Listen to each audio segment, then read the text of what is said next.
the stuff or steps that can be taken, you talked about awareness with employers and stuff. What are some outreaches or some things that are in place or can be put in place to make employers more aware of what's going on in a mental health capacity? Well, I think it is events like this. It's trying to connect with employee assistance programs of different types. You can always contact us. We have community liaisons that go out and bring information. We can bring topics into the workforce. If you have a specific, or if you have God forbid, a suicide in the workplace, how do you do some trauma work with the people that were there?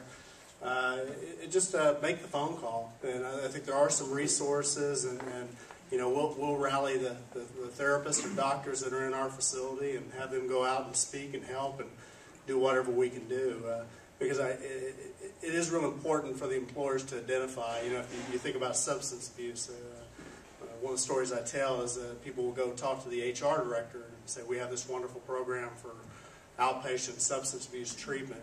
But it's those managers that are on the line and on the front that know who didn't come back from break, or who went to their car for a period of time, or who's at risk for an injury.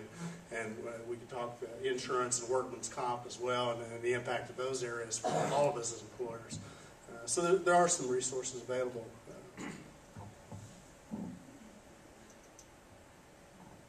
Kevin, I have a question. The stats that you gave us, are they broken down and show a difference between single-family head of household versus traditional? You know, they break them down a lot of different ways. You look at the Kaiser Foundation, was one of the main representatives where I get stats from the National Institute of Mental Health. And they'll break in poverty levels, geographic location. There's a lot of discussion in that urban-rural piece right now as to how do you cover those rural areas. And there's some women-specific issues. Domestic violence as a part of that. So I hope I'm answering your question. You are. I've been in management for almost 40 years and an employer as well. And what I find is that so much damage has been done by the time we get them as employees. It's not a lost issue, but it's so difficult by the time we receive them. And we find out that it's really, it comes down to their upbringing. It really does. As far as I'm concerned, and what I've seen, it's the structure of the home and their upbringing and their peer association and all that. Well, and that's why I brought up the school issue and working with kids. And most of the modern therapy and mental health has moved more towards trauma-based therapy. And you used to think of that as PTSD and soldiers returning from World War II, Korea, Vietnam, and then now Iraq and Afghanistan.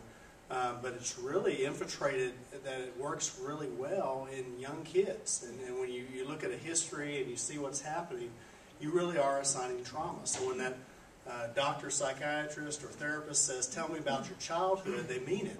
They want to know, you know, what has happened or what are some of the impacts. And then you combine that with the biological predisposition for different illnesses, depression, chemical dependency, bipolar, schizophrenia, and you put those two things together, it's a tough outcome. But it is treatment. I was going to ask Suzanne and Paul, what can the Chamber and what can the business community do to try and help some of these issues that you all are facing? What's something that we can get behind and try to do to help your industry and your community? Any thoughts? I'm going to ask you. Yes, I kind of want to take a step back first. Talk about healthcare just for a second about Las Cruces, because we really are. When you really look at all the resources we have here, we're in pretty good shape compared to a lot of places in the state. We've got approximately 300 physicians who choose to practice here in Las Cruces. On the hospital side and organizational side, we've got two, I think, excellent acute care hospitals, Memorial and Mountain View. We have the long-term acute care hospital that Suzanne runs, which is very good. We have a freestanding behavioral health hospital. And I think, other than the state, you're the only one, I think. I think you're the only one now. We have the only inpatient hospice in the state. For safety net organizations, we have, for our unfunded patients, we have La Clinica, we have Ben Archer, we have our residency program, you have the First Step Women's Health Program, you have St. Luke's. So from a safety net point of view, we have a lot of resources, 2 nursing schools. When you put that all in, and nobody thinks about healthcare as an industry, but I believe we're the largest employer in the city and in the county. So we put back a lot of money back into the community just on payrolls. At Memorial, our payroll is $65 million a year.